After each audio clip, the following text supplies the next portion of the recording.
पिछले लेक्चर में हम लोग स्टूडेंट क्वेश्चन बनाने के ऊपर प्रैक्टिस कर रहे थे, ठीक है। तो मूल कंसेप्ट में हम लोग बहुत सारे चीजों के बारे में पढ़े थे, उसी के ऊपर हम लोग क्वेश्चन देख रहे हैं। तो बच्चों यहाँ पे देखें कि ये 3 क्वेश्चन लिखा हुआ है, इन 3 क्वेश्चन को आप कैसे कैसे करके सॉल्व कर सकते हैं, ठीक है। तो हम पहले क्वेश्चन नंबर ये सॉल्व कर रहे हैं, सबसे जो नीचे लिखा हुआ है इसमें देखिए क्या कह रहा है। इसमें कह रहा क्या कि आपके पास 22 ग्राम CO2 का है, ठीक है।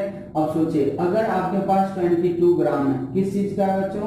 CO2 का मतलब क्या हो गया? कंपाउंड। इसका मतलब कि आप अगर किसी कंपाउंड का कुछ मास लेंगे, ठीक है, तो उसमें आपको क्या मिलेगा? उसके बहुत सारे मॉलिक्यूल्स होंगे, ठीक। अब कह रहा क्या कि 22 ग्राम में जितना मॉलिक्यूल होता, ठीक है, उसमें से इतना मॉलिक्यूल जो है बच्चों वो रिमूव हो चुका है। क्या हो चुका है? रिमूव हो चुका है।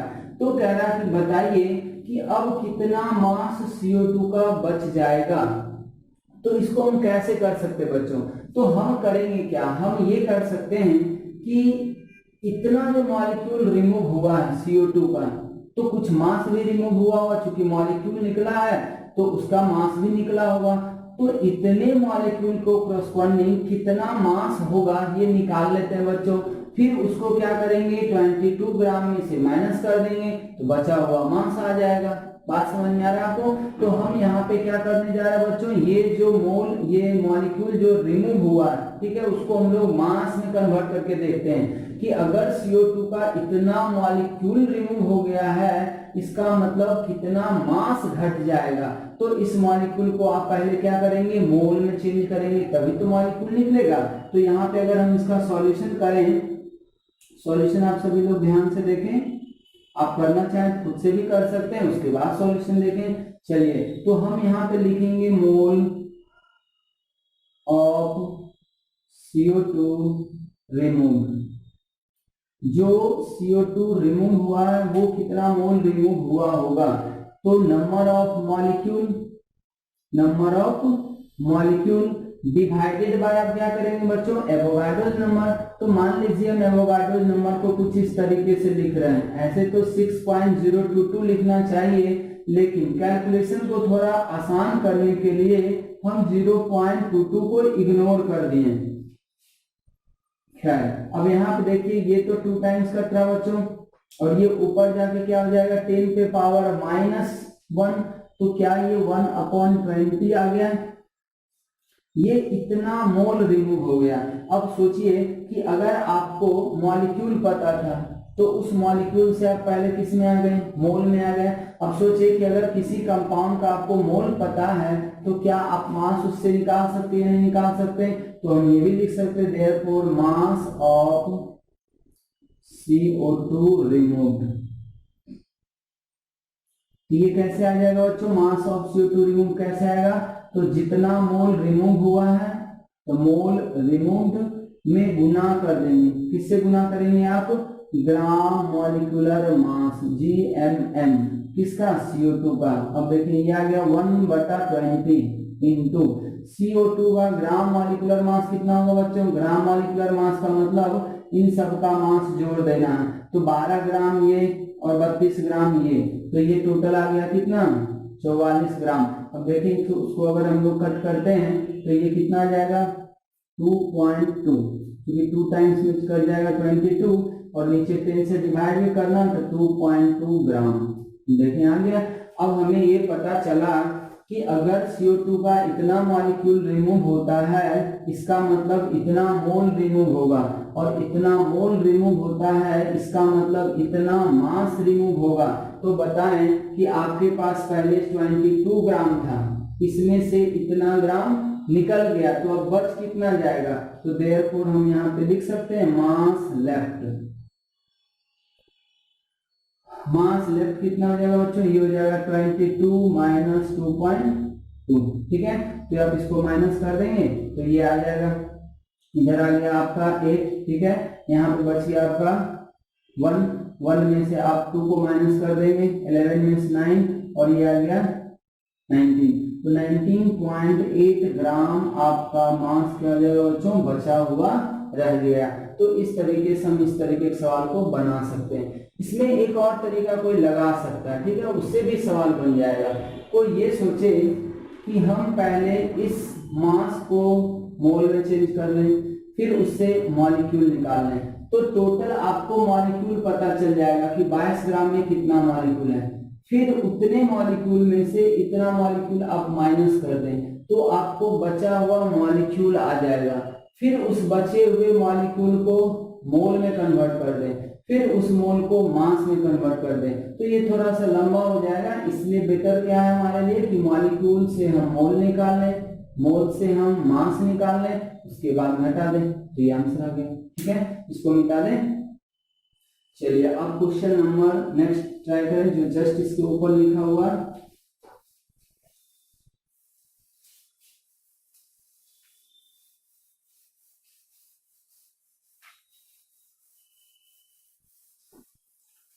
अब इस क्वेश्चन के बारे में देखें। इस क्वेश्चन में हम लोग क्या कर सकते हैं बच्चों, इसका अगर सॉल्यूशन देखें तो इसमें देखिए क्या करना है। ये हम आपको थ्योरी बता भी चुके थे कि किस तरीके से सवाल को करना होता है। तो जब भी आपको किसी कंपाउंड के अंदर, जब भी आपको किसी कंपाउंड में नंबर ऑफ एटम पूछे, ये बात आप अपने दिमाग में सेट कर लें, ठीक है।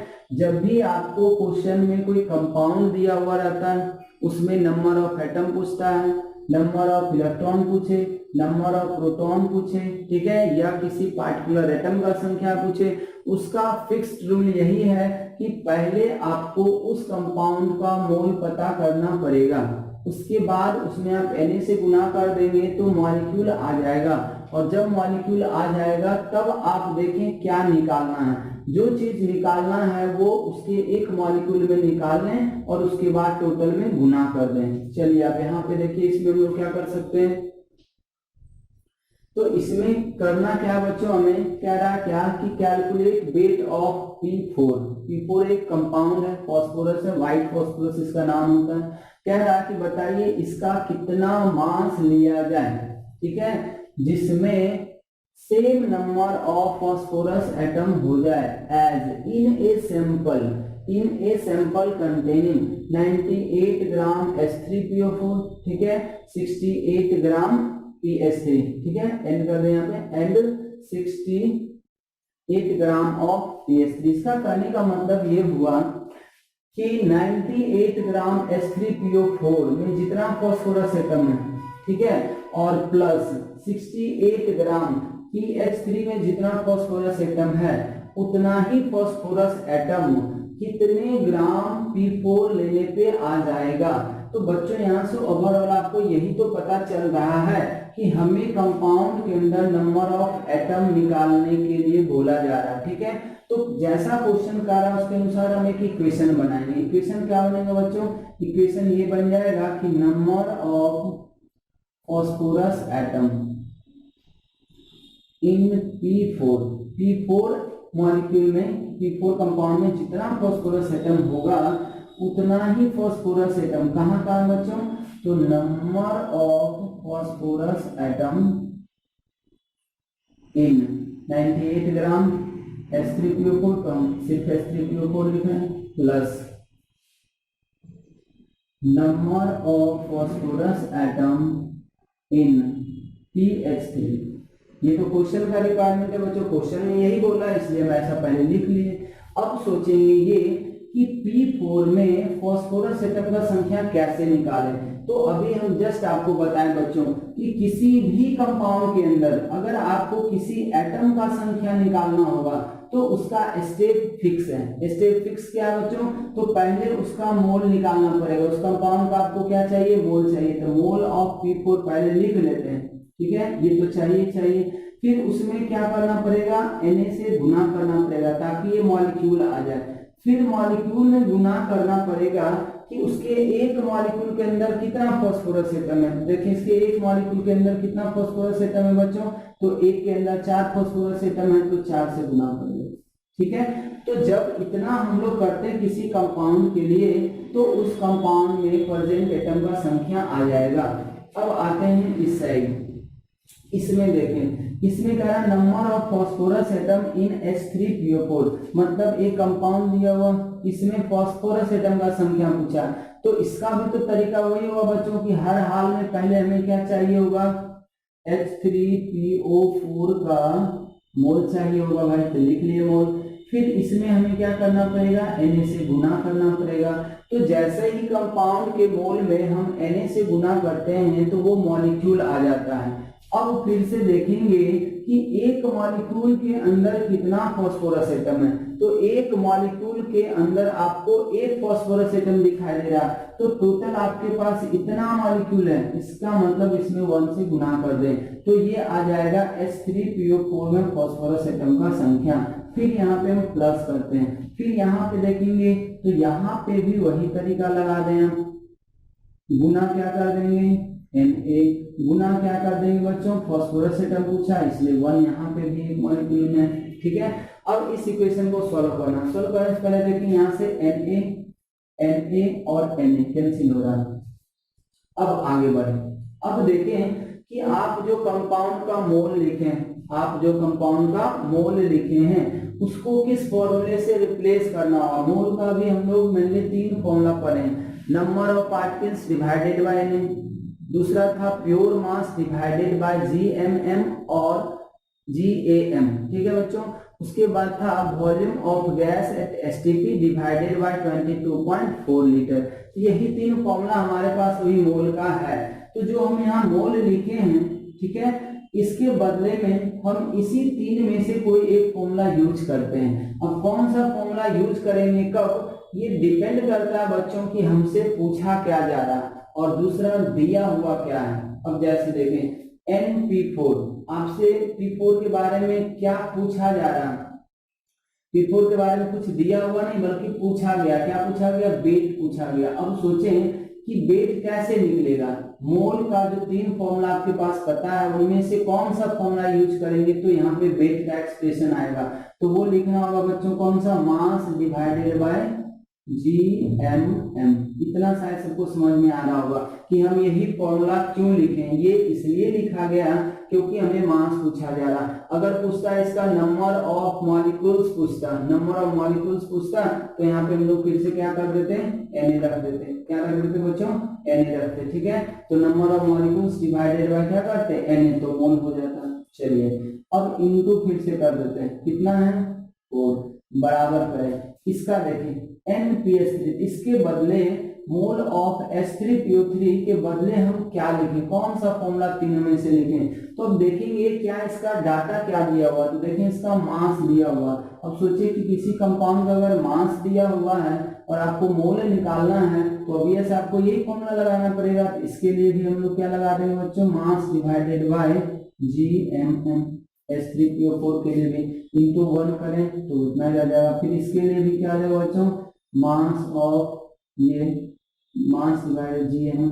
अब इन सबको काट मत देना क्योंकि सब अलग अलग सब्सटेंस का, ये है H3PO4 का, ये हो जाएगा PH3 का, ये हो जाएगा P4 का, सब अलग अलग है। चलिए अब हम इसको सॉल्व करते हैं। मास नहीं पता है, इसको मास ही रख लो। GMM, इसका GMM कितना होगा, एक फास्फोरस का मास 31, तो 4 फास्फोरस है, तो 4 फास्फोरस का कितना होगा बच्चों 124, ठीक है, गुना आप कर देंगे 4 इज इक्वल्स टू GM। अब यहाँ पे देखिए मास, इसका मास आपको शायद दे रखा है 98 डिवाइडेड बाय, अगर आप GMM निकालेंगे H3PO4 का तो यहाँ पे देखें 3 आ जाएगा, फिर 31 आएगा, तो 31 और 3 34 हो गया, और ये कितना आ जाएगा बच्चों 64, तो ये आपका 98 ही जुड़ने के बाद आ जाएगा, ठीक है। तो ये कितना रह गया, फिर आप प्लस करेंगे, मास इसका देखिए कितना दे रखा 68 डिवाइडेड बाय PH3 का GMM कितना हो जाएगा 34, ठीक है। अब इसको सोल्व कर दें, यहाँ से आपको देखें मास आ जाएगा, ये तो कट के 1 हो गया और ये 2 हो गया, इसका मतलब इसको भी आप काटेंगे तो ये कट ही जाएगा, वैसे 331, ठीक है। तो अब देखेंगे आगे आपका मास डिवाइडेड बाय 31 बराबर कितना 3, तो यहाँ से मास कितना गया बच्चों 31 गुना 3 मतलब 93 ग्राम। इसका मतलब ये हुआ कि 93 ग्राम ये P4 अगर ले लेंगे तो उसमें जितना फास्फोरस एटम का संख्या आएगा वही संख्या इतना ग्राम H3PO4 प्लस इतना ग्राम PH3 में आएगा।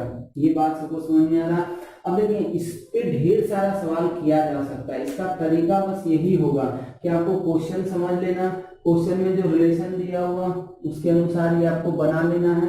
फिर से किसी भी कंपाउंड के अंदर आपको अगर एटम निकालना है तो आपको यही तरीका अपनाना है कि पहले उस कंपाउंड का मोल लिखना होगा, फिर Na से गुना करेंगे तो मॉलिक्यूल आ जाएगा और एक मॉलिक्यूल में कितना है वो चीज, ठीक है, तो उससे मल्टीप्लाई कर देंगे, ऐसा एक एक्सप्रेशन बन जाएगा।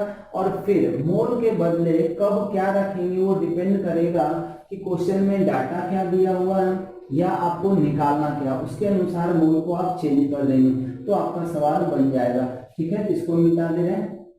इस तरीके का ढेर सारे सवाल आपको मिल सकते हैं। हम तरीका आपको समझा दिए, आप इस तरीके से कर सकते हैं।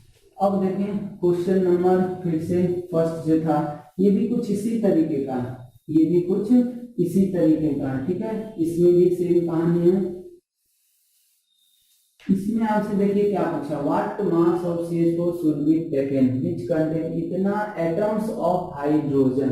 ठीक है, तो इसमें तो और भी आसान है बच्चों, कह रहा है CH4 का कितना मास लिया जाए ताकि उसके अंदर इतना हाइड्रोजन एटम हो जाए। तो हम यहाँ भी वापस क्वेश्चन के अकॉर्डिंग लिखेंगे कि number of hydrogen atom in CH4 कितना दे रखा है, 2.4 into 10 पे पावर 24। ये क्वेश्चन कह रहा है कि CH4 के अंदर हाइड्रोजन एटम आपको कितना लेना है, इतना लेना है। तो अब बताएं कि हाइड्रोजन एटम का संख्या निकालना है कंपाउंड के अंदर, तो आप क्या करेंगे, सबसे पहले CH4, फिर इसमें Na से गुना करेंगे, फिर इसमें 4 से गुना करेंगे क्योंकि हाइड्रोजन 4 है और ये कितने की इक्वल आ जाना चाहिए। अब यहाँ से सॉल्व करें, देखिए वापस इस मोल के बदले में क्या लिखेंगे बच्चों, हो सकता था यहाँ वॉल्यूम भी पूछता, ठीक है, तो वॉल्यूम डिवाइडेड 22.4 कर देते, लेकिन यहाँ से आपसे मास ही पूछा है, इसको भी वापस मास डिवाइडेड बाय 16 हो जाएगा। ये 12 और 4 16, तो ये आ गया इतना इंटू Na को आप क्या लिख देंगे 6 इंटू 10 पे पावर 23 लिखें, 2.023 हटा दे रहे हैं, इंटू क्या कर दें 4 कर दें, ये आ जाएगा आपका 4.10 पे पावर 24। अब ये कितना रहा बच्चों, ये आ गया मास बराबर, ठीक है। अब इसको ऐसे भी लिख सकते हैं 16 इंटू 2.4 इंटू 10 पे पावर 24। शायद ये समझ में आ रहा है, ये 16 को हम उधर ले जा रहे हैं और इसको मल्टीप्लाई कर देते, ये भी कितना आ जाएगा 24 इंटू 10 पे पावर 23, ऐसा हो जाएगा क्या। अब देखें अगर ये पॉइंट आप हटाते हैं तो नीचे एक 10 देंगे, ये 24 से 24 कैंसिल हो जाएगा, तो ये भी 24 और ये भी 24, तो ये भी हो गया, ये कितना आ गया बच्चों 16 ग्राम, तो यही हमारा क्या हो जाएगा आंसर हो जाएगा। ठीक है, इस तरीके से हम सवाल को कर सकते हैं। इसको जल्दी से लिखें, फिर हम लोग नेक्स्ट क्वेश्चन करेंगे।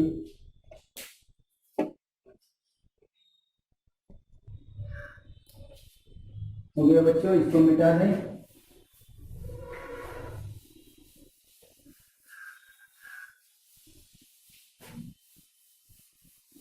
कुछ और सवाल हम लोग इसके ऊपर करते हैं।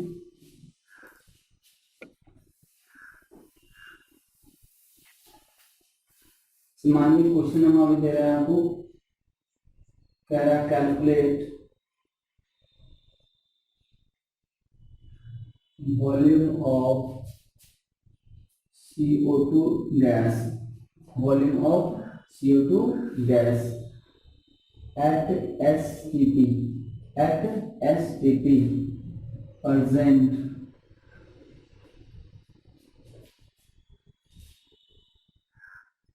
in a container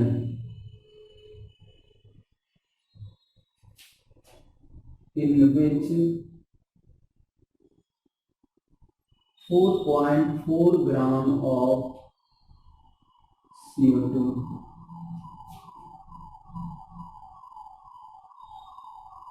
ठीक है बच्चों। देखिए एक कंटेनर के अंदर, ठीक है, CO2 गैस को रखा गया, कितने ग्राम 4.4 ग्राम, किस कंडीशन में रखा गया बच्चों, एसटीपी पे रखा गया। ठीक, तो कहा जा रहा है क्या कि बताइए उसका कितना वॉल्यूम हो जाएगा। तो बच्चों जब भी आपको एसटीपी और एनटीपी पे वॉल्यूम पूछा जाए या क्वेश्चन में दिया हुआ रहे तो आप ये फॉर्मूला लगा सकते हो, और उसमें भी अगर गैस है तब। ठीक है, तो मोल बराबर हम लोग क्या जानते हैं, अगर हम इस क्वेश्चन को सॉल्व करें तो मोल बराबर यहाँ पे क्या हो जाएगा, volume of gas at STP और डिवाइडेड बाय कितना हो जाएगा बच्चों, 22.4 लीटर। ठीक है, अब देखें ये मोल हमें पता चल जाएगा क्या, क्योंकि वॉल्यूम तो निकालना है ना, तो वॉल्यूम अगर आपको निकालना है तो मोल आपको पता होना चाहिए। तो मोल हम अब कैसे निकालेंगे, तो देखेंगे कि मोल निकालने के लिए कोई डाटा है क्या। तो ये डाटा है दिया हुआ, क्योंकि 4.4 ग्राम दिया हुआ, मास दिया हुआ, तो हम लोग प्योर मास डिवाइडेड बाय क्या कर देते हैं, GMM। तो GMM भी इसका कितना आ जाएगा बच्चों, 44 आ जाएगा।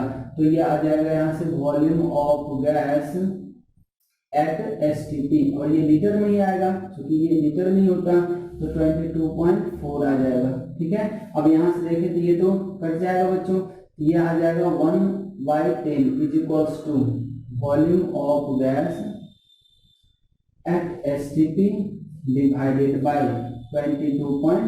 तो यहाँ से आ गया volume of CO2 gas at STP, वो कितना मिल जाएगा आपको, तो 22.4 डिवाइडेड बाय कितना 10 हो जाएगा, तो ये आ जाएगा 2.24 लीटर। ठीक है, तो इस तरीके से आप सारा सवाल बना सकते हैं। ठीक, तो अगर आपको 3 फॉर्मूला याद है, जितना टर्म समझाया गया आपको कि मोल क्या होते हैं, मॉलिक्यूल क्या होते हैं, ग्राम एटम क्या होते हैं, ग्राम मॉलिक्यूल क्या होते हैं, अगर वो सारा बात आपको पता है तो आप आराम से मोल का सवाल बना सकते हैं। तो बच्चों ये तो हमारा हो गया कंपाउंड से रिलेटेड सवाल। ठीक है, अब कुछ सवाल हम लोग चार्ज वाले स्पीशीज को ऊपर कर लेते हैं। ठीक है, उसमें चार्ज वगैरह निकालने के लिए पूछेगा आपसे, तो चार्ज का कैलकुलेशन हम कैसे करते हैं उसको भी हम लोग 1-2 सवाल से समझ लेते हैं। इसको मिटा दें। चलिए अब हम लोग चार्ज का सवाल करते हैं कि किसी भी कैटायन या एनायन के ऊपर जो चार्ज होता है वो हम कैसे निकालते हैं। तो चार्ज स्पीशीज का निकालने से पहले हम एक टर्म डिफाइन करते हैं। यहाँ बच्चों को क्वेश्चन के थ्रू ही हम लोग करते हैं। जैसे मानिए आपसे पूछा जा रहा है कि calculate charge carried by 1 mole of electron. आपसे पूछा जा रहा है बताइए 1 मोल इलेक्ट्रॉन पे कितना चार्ज होगा। ठीक है, तो हमें ये कैसे निकालना बच्चों, ये सब यूनिटरी मेथड से बन जाएंगे। अब जैसे देखिए, जैसे लिखा हमें 1 मोल, क्या लिखा 1 मोल इलेक्ट्रॉन, तो पहले सोचते हैं का मतलब कितना इलेक्ट्रॉन होगा, तो वो तो हो जाएगा 6.023 इंटू 10 पे पावर 23 इलेक्ट्रॉन। इतना तो पता बच्चों कि हम किसी का भी अगर 1 मोल लेते हैं तो संख्या तो हमेशा इतना ही होगा। यहाँ पे इलेक्ट्रॉन था इसलिए ये संख्या भी इलेक्ट्रॉन का आएगा। अब पता करते हैं कि 1 इलेक्ट्रॉन पे कितना चार्ज होता है, तो हमें पता होना चाहिए कि चार्ज ऑन 1 इलेक्ट्रॉन, 1 इलेक्ट्रॉन पे चार्ज कितना होता है बच्चों, तो ये आ जाएगा 1.6 इंटू 10 पे पावर -19 कूलम। ठीक है, अब देखो 1 इलेक्ट्रॉन पे चार्ज इतना कूलम है, तुमसे पूछा जा रहा है 1 मोल इलेक्ट्रॉन का चार्ज बता दो, तो 1 मोल का मतलब इतना इलेक्ट्रॉन। तो बात तो यही हो गया ना कि 1 इलेक्ट्रॉन पे इतना कूलम चार्ज है, तो 2 इलेक्ट्रॉन पे इसका डबल चार्ज हो जाएगा, 3 इलेक्ट्रॉन पे इसका ट्रिपल चार्ज हो जाएगा। तो 1 मोल का मतलब इतना इलेक्ट्रॉन, इसका मतलब कि टोटल चार्ज जो होगा 1 मोल इलेक्ट्रॉन पे वो इन दोनों का क्या हो जाएगा बच्चों, मल्टीप्लिकेशन होगा। तो हम अब यहाँ से लिख सकते हैं देयरफॉर टोटल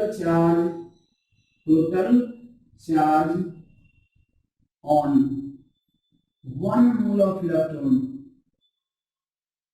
1 मोल इलेक्ट्रॉन पे टोटल चार्ज कितना आ गया, दिया गया 6.022 into 10 to the power 23 into यह आ गया 1.6 इंटू 10 टू द पावर -19, ये इतना कूलम में आएगा। और अगर आप इसको गुना करोगे तो इसको अप्रोक्सीमेटली 96500 कूलम याद रखना होगा।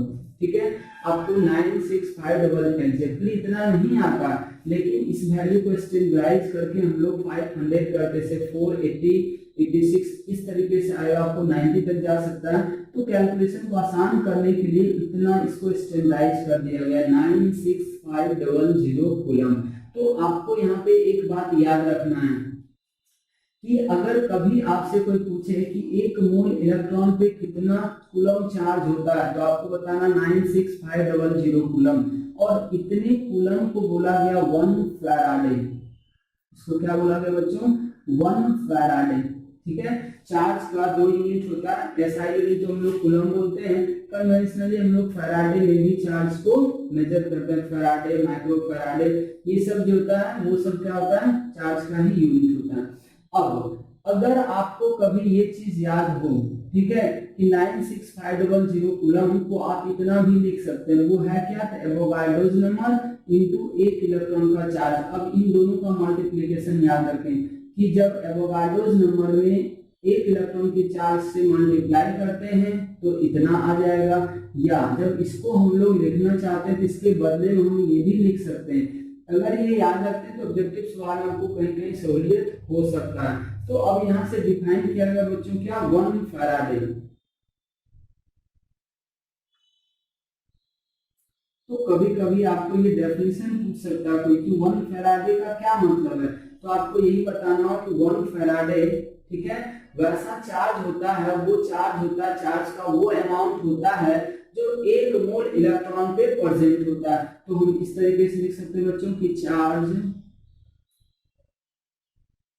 Carried by 1 mole of electron, 1 mole of electron is known as 1 faraday. इसको हम लोग क्या बोल सकते हैं बच्चों? 1 फैराडे। ठीक है, तो charge carried by 1 mole of electron जो होगा उसको हम लोग बोलेंगे 1 फैराडे। तो इस तरीके से हम लोग चार्ज निकालते हैं। अब यहाँ से ध्यान से लेके, ये तो इलेक्ट्रॉन के 1 मोल का चार्ज हो गया। अब आपसे 2 मोल का चार्ज पूछेगा, इसमें 2 से गुना कर दे, 3 मोल का पूछेगा, 3 मोल का गुना कर देंगे। ठीक है, अब हम लोग किसी पार्टिकुलर स्पीशीज पे चार्ज काउंट कर सकते हैं, इसको मिटा दें। अब देखिए किसी पार्टिकुलर स्पीशीज पे हम चार्ज कैसे निकाल सकते हैं। अगर हम आपको एक ऐसा क्वेश्चन दे रहे हैं,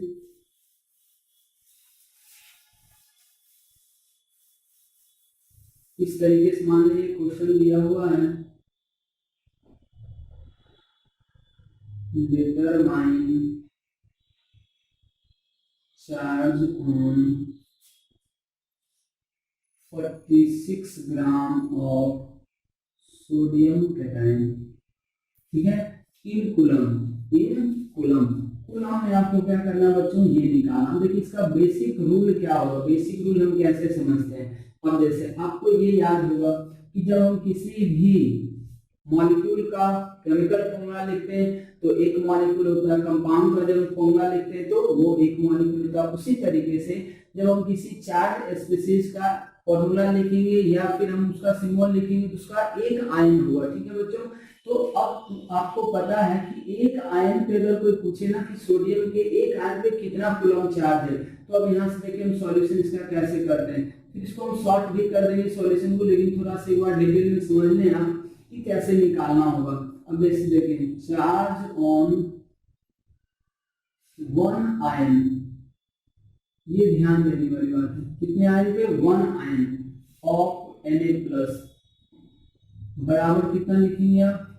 तो इसके ऊपर एक प्लस चार्ज है और ये प्लस का वैल्यू कितना होता है? 1.6 इंटू 10⁻⁻19 कूलम। हम ऐसा इसलिए कर रहे हैं क्योंकि सोडियम से ही एक इलेक्ट्रॉन निकला होगा, तो एक इलेक्ट्रॉन निकला होगा तो चार्ज भी एक इलेक्ट्रॉन का अपीयर होगा, तो एक इलेक्ट्रॉन का चार्ज होता है 1.6 इंटू 10⁻19 कूलम। तो बच्चों आप ऐसे ध्यान रखें कि जो फॉर्मूला लिखेगा क्वेश्चन में, फॉर्मूला तो उसको देना ही पड़ेगा, नहीं तो आप खुद से लिखोगे, तो जो फॉर्मूला लिख देगा उसके ऊपर जो चार्ज है वो कूलम में कराया। जैसे अगर जैसे देखिए कैल्शियम 2+ है, तो ये 2+ है ना, ये रिलेटिव चार्ज होता है, ये क्या होता है? रिलेटिव वैल्यू होता है। अगर इसी को कोई कूलम में क्या लिखने की कितना कूलम चार्ज है, इसके ऊपर तो हम 2 गुना कर देंगे 1 इलेक्ट्रॉन का चार्ज, 2 गुना कर देंगे 1 इलेक्ट्रॉन का चार्ज, तो ये कूलम में आ गया। उसी तरीके से मान लीजिए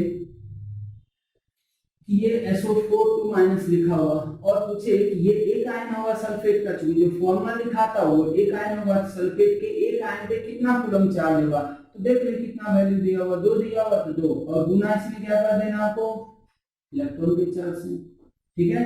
तो इस तरीके से एक आयन पे हम लोग चार्ज निकाल लेते हैं। अब देखें, एक आयन पे चार्ज आपको पता है, ठीक है, आपसे पूछा गया है 46 ग्राम में चार्ज बताइए, तो हमें क्या करना चाहिए, हमें ये जानना पड़ेगा कि जब हम किसी रेडिकल का कुछ मास लेंगे तो उसमें उसका बहुत सारा आयंस आएगा, ठीक है, और कितना आयंस आएगा ये हम कैसे निकाल सकते हैं। तो जब आप कुछ मास इसका ले तो इसका कुछ मोल भी रहा होगा, इसका मतलब ये सीधा सीधा हम कहना चाह रहे हैं कि पहले दिए गए मास को हमें किसमें चेंज करना चाहिए, मोल में, और मोल में चेंज करने का फॉर्मूला क्या है बच्चों, मास डिवाइडेड बाय जीएमएम या जीएएम, जो लिखना चाहें, या पे आप फॉर्मूला मास भी लिख सकते हैं, सब एक ही चीज है। लेकिन 46 डिवाइडेड बाय सोडियम का मास कितना होता है 23, तो ये कितना मोल आ गया बच्चों, 2 मोल आ गया। अब सोचिए 2 मोल आ गया, तो अगर ये मोल 2 आ गया तो रेडिकल है, तो मोल में जब हम Na से गुना करेंगे रेडिकल के केस में, तो ये आयन देगा या एटम देगा या मॉलिक्यूल देगा, ये दे देगा नंबर ऑफ आयंस। अब बताएं नंबर ऑफ आयंस कितना हो जाएगा, 2 × Na। समझ में बात आ रहा, अब चार्ज निकल जा रहा है, क्योंकि एक आयन पे चार्ज आपको पता है इतना कूलम, जो मास दिया गया था उसमें आप फाइंड आउट किए तो आपको पता चला कि इतना आयन है, तो जब एक आयन पे इतना कूलम चार्ज है तो इतने आयन पे कितना हो जाएगा, तो इन दोनों को क्या कर देंगे बच्चों, मल्टीप्लाई कर देंगे। तो हम लिख सकते हैं therefore total charge is equals to कितना हो जाएगा, तो 2 × Na का वैल्यू रखेंगे 6.022 × 10⁻23 × 1.6 × 10⁻−19। अब देखिए इसीलिए हम बोले थे कि ये दोनों का प्रोडक्ट आपको डायरेक्टली याद रहे तो ज्यादा अच्छा है कि एवोगाड्रोस नंबर में इलेक्ट्रॉन के चार्ज से गुना करते हैं तो 96500 आता है, 96500 आता है, ये इतना कूलम हो गया। और इसी को अगर फैराडे को लिखे तो सीधा आंसर कितना कर देगा बच्चों, 2 फैराडे, कितना आंसर कर देगा, 2 फैराडे। तो बेसिक अप्रोच तो आपके पास यही है कि सबसे पहला काम कि जो फॉर्मूला देगा चार्ज स्पीशीज का उसके एक आयन पे चार्ज पहले लिख लें, और एक आयन पे चार्ज कैसे लिखना है ये बहुत आसान है, फॉर्मूला दिया हुआ रहेगा, देख लें उसके ऊपर कितना प्लस दिया हुआ, 3 प्लस है, 4 प्लस है, 5 प्लस है, या कुछ माइनस में हो सकता है, तो जो प्लस दिया हुआ उसमें बस ये संख्या से गुना कर दें, यहाँ 1 था तो 1 × इतना ही रह गया। उसके बाद देखें कि क्या दिया हुआ आपको, मास दे सकता है, मोल दे सकता है, यही दो चीज देगा। तो अगर आपको मास देगा, ठीक है, तो आप मोल निकालेंगे। अब बहुत ज्यादा वो चेंजिंग करेगा तो क्या चेंज कर सकता है कि आपको मास ग्राम में ना देके केजी में देगा, लेकिन फॉर्मूला में जो ये मास चाहिए वो तो ग्राम में चाहिए बच्चों, तो आपको वो थोड़ा चेंज करना पड़ेगा। हो सकता है कि मास ग्राम में ना देके एएमयू में दे दें, तो एएमयू और ग्राम में आपको रिलेशन बताया जा चुका है कि एक एएमयू बराबर होता है 1/Na ग्राम, तो आप उसको चेंज करेंगे ग्राम में, फिर यहाँ से मोल आ जाएगा, मोल आने के बाद आप आयंस निकाल लेंगे और इससे मल्टीप्लाई कर देंगे।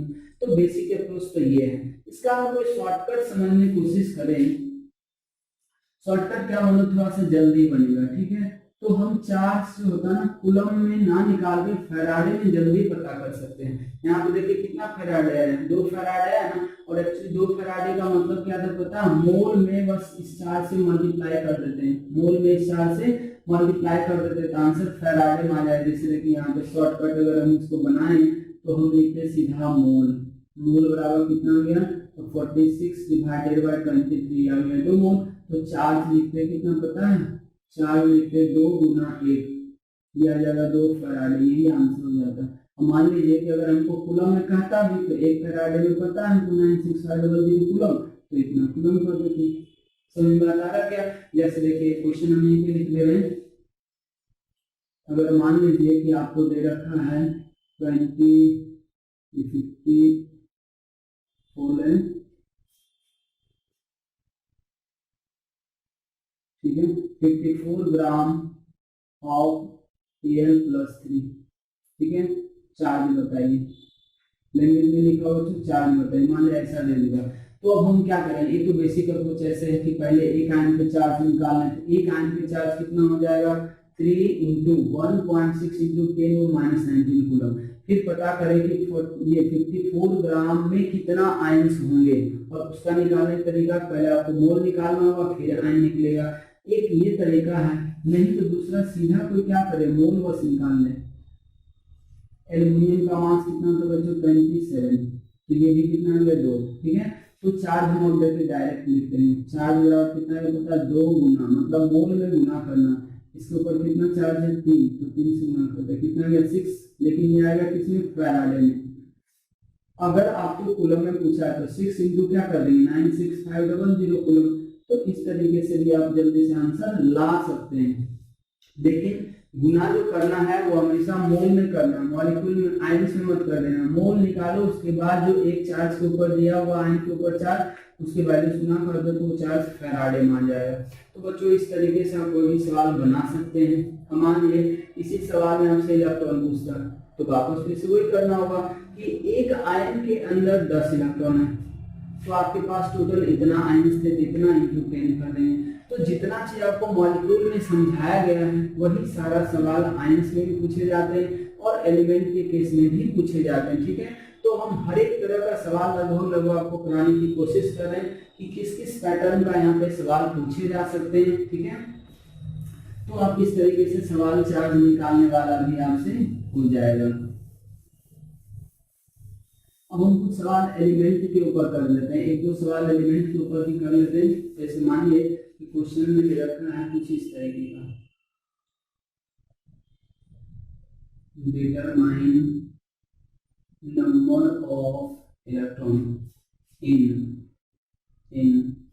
2.7 ग्राम ऑफ एल्यूमिनियम, मान लिया ऐसा दे रखा है, ठीक है। तो अब जैसे यहाँ पे देखिए ये क्या लिया हुआ, एलिमेंट लिया हुआ, क्या पूछा, इलेक्ट्रॉन पूछा। तो एक एटम के अंदर कितना इलेक्ट्रॉन है तो वो आपको पता है, किसमें इलेक्ट्रॉन का संख्या कितना 13 है, लेकिन ये एक एटम के अंदर पता है। तो बच्चों अगर एक एटम के अंदर आपको इलेक्ट्रॉन पता है तो आप यही तो जानने की कोशिश करोगे कि 2.7 ग्राम में कितना एटम इसका आ जाएगा। तो वो निकालने के लिए पहले आपको क्या करना पड़ेगा कि दिए गए मास को पहले आपको मोल में चेंज करना पड़ेगा। तो मोल में चेंज करने के लिए इसके मास और इसके मास से डिवाइड कर देना होगा। दिए गए मास में एटॉमिक मास से डिवाइड कर दो, तो ये आ गया 1/n। अब ये मोल आ गया, और अगर एलिमेंट के मोल में अगर हम Na से गुना करते हैं तो वो हमें डायरेक्ट क्या देता है, नंबर ऑफ एटम देता है। इसलिए नंबर ऑफ एटम बराबर आ गया मोल गुना Na। तो ये इतना एटम आ गया। अब बताएं एक एटम के अंदर 13 इलेक्ट्रॉन, तो इतने एटम्स के अंदर कितना इलेक्ट्रॉन होगा, therefore total number of electrons कितने हो जाएंगे बच्चों, 1.3 इंटू Na, ठीक है। ये हमारा क्या हो जाएगा बच्चों, आंसर हो जाएगा, ठीक है। तो इस तरीके का आप सवाल कर सकते हैं। अब एक लास्ट जो बच रहा है वो है PV = nRT का क्वेश्चन। PV = nRT कब लगाएंगे वो भी शायद फॉर्मूला आपको बताया जा चुका है। तो PV = nRT का जो फॉर्मूला है बच्चों वो हम तब लगाते हैं जब 3 को 4 क्वांटिटी होता है, उसमें 4 में से 3 आपको क्या करेगा, दे देगा, ठीक है। तब जाकर लोग PV = nRT यूज करते हैं। जैसे देखिए अगर आपसे पूछा जाए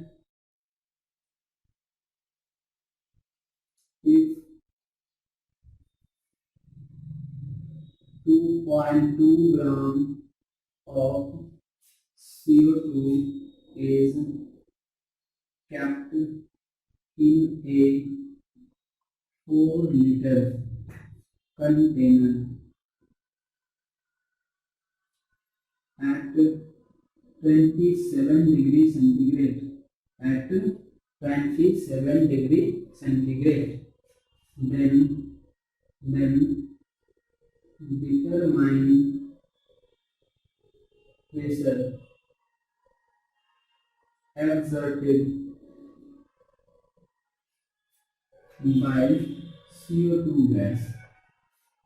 अब जैसे देखिए यहाँ पे क्या है, आपको मास दे रखा है, वॉल्यूम दे रखा है, टेम्परेचर दे रखा है, प्रेशर पूछ रहा है। तो ये इक्वेशन जो बच्चों पीवी इक्वल्स टू एनआरटी वो बिल्कुल ही आपको सेपरेट कर देगा सबसे, ठीक है। ये आपको पता चल जाएगा हमें यही इक्वेशन लगाने हैं, क्योंकि एसटीपी और एनटीपी का कंडीशन तो दिया हुआ है नहीं, ठीक है। तो जब भी आपको 4 क्वांटिटी में से 3 क्वांटिटी दिया हुआ रहे और कोई एक निकालने में, तो पीवी इक्वल्स टू एनआरटी से ही आपका बनेगा। अब जैसे देखिए पी निकालना है तो पी को रख देते हैं, भी यहाँ वॉल्यूम होता था किस यूनिट में, लीटर में, तो ऑलरेडी देखिए लीटर में ही दिया था तो 4 था। अब देखिए यहाँ मोल है, यहाँ पे क्या मोल है, तो देखिए क्या मोल डायरेक्ट दिया क्या नहीं दिया, तो मोल हम निकाल सकते हैं। कैसे निकालेंगे, तो जब हमें किसी भी कंपाउंड का मास दे दिया जाता है, उसका फॉर्मूला पता होता है, तो हम मोल इस तरीके से निकाल लेंगे। और आर का वैल्यू आपको बताया गया था 1/12 रखना, और टी का जो वैल्यू है ये केल्विन में होता है, जबकि यहाँ पे दिया हुआ डिग्री सेंटीग्रेड, तो 273 और उसमें ऐड करेंगे तो वो आ जाएगा 300 केल्विन। 27 में 273 अगर आप ऐड करेंगे तो ये आ जाएगा 300 केल्विन। आप इसको सोल्व कर देंगे तो ये आ जाएगा आपका क्या, प्रेशर। ये 4P इज इक्वल्स टू, ये देख लें 1/20 टाइम्स कर रहा है ये, इंटू ये सॉरी 1/20 है, इंटू 1/12 है, इंटू 300 है, ठीक है बच्चों। तो ये P बराबर आपका आ गया इधर।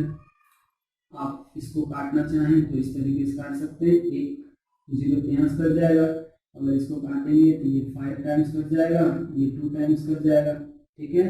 तो ये आपका आ रहा 5 डिवाइडेड बाई 2, 2 या 4 इधर है और 4 इधर है, 4 इंटू 4 किया गया 5/16, और ये किस में आ जाएगा बच्चों, एटीएम में आएगा, क्योंकि प्रेशर इसमें एटीएम में ही रखना भी है, और सोल्व करके अगर आता है तो एटीएम में ही आएगा। तो बच्चों ये एक तरह का पैटर्न का जो मोल कंसेप्ट था वो हमारा हो गया यहाँ पे खत्म, ठीक है। तो अभी ओवरऑल हम इस पार्ट में निकालने क्या सीखें, आप किसी भी एलिमेंट को, मॉलिक्यूल हो मतलब कंपाउंड हो या चार्ज स्पीशीज हो, उसमें आप इलेक्ट्रॉन निकाल पाएंगे, प्रोटॉन निकाल सकते हैं, चार्ज निकाल सकते हैं, उसका न्यूट्रॉन भी निकाल सकते हैं। अगर आपको किसी एलिमेंट का मास दिया हुआ होगा तो आप उसके एटॉमिक मास से डिवाइड करेंगे तो आपको मोल आ जाएगा। मोल में अगर Na से गुना करेंगे, हमेशा याद रखें कि अगर एलिमेंट के मोल में Na से गुना करेंगे तो वो एटम का संख्या था, और अगर एक बार एटम का संख्या आपको मिल जाता है, ठीक है, तो वापस आप उसमें क्या करेंगे बच्चों, एक एटम में कितना इलेक्ट्रॉन है, कितना प्रोटॉन है, कितना न्यूट्रॉन है, कितना चार्ज है एक आयन पे, ठीक है, इस तरीके से निकाल के आप उसमें टोटल मल्टीप्लाई कर सकते हैं। सेम कहानी कंपाउंड में भी लगाना, सेम कहानी चार्ज वाले में भी लगाना। तो चार्ज स्पीशीज में एक एक्स्ट्रा बात चार्ज के बारे में पूछेगा, क्योंकि उसके ऊपर चार्ज है तो पूछेगा कितना कूलम चार्ज है, तो वो भी हम निकालने आपको समझा रखे, ठीक है। तो इस तरीके से बेसिक पार्ट हमारा क्या हो जाता है, खत्म हो जाता है। Electron, proton, atom, molecule, number of atoms निकालना, ये सारा चीज हम लोग लगभग खत्म कर चुके हैं, ठीक है। अब हम लोग इसी में आगे बढ़ेंगे और आएंगे एटॉमिक मास के ऊपर, ठीक है, जिसमें एवरेज एटॉमिक मास का कंसेप्ट आएगा और एवरेज मॉलिक्यूलर मास का कंसेप्ट आएगा, ठीक है। तो मतलब हम लोग अब इन दोनों को आगे पढ़ेंगे, फिर आगे और डेंसिटी वगैरह का कंसेप्ट आएगा। तो आज हम इतना ही कर रहे हैं, ठीक है। नेक्स्ट हम लोग करेंगे एवरेज एटॉमिक मास और एवरेज मॉलिक्यूलर मास, वो बहुत इंपॉर्टेंट पार्ट है बच्चों, इसी करेंगे हम लोग आगे, नेक्स्ट में बढ़ेंगे अब।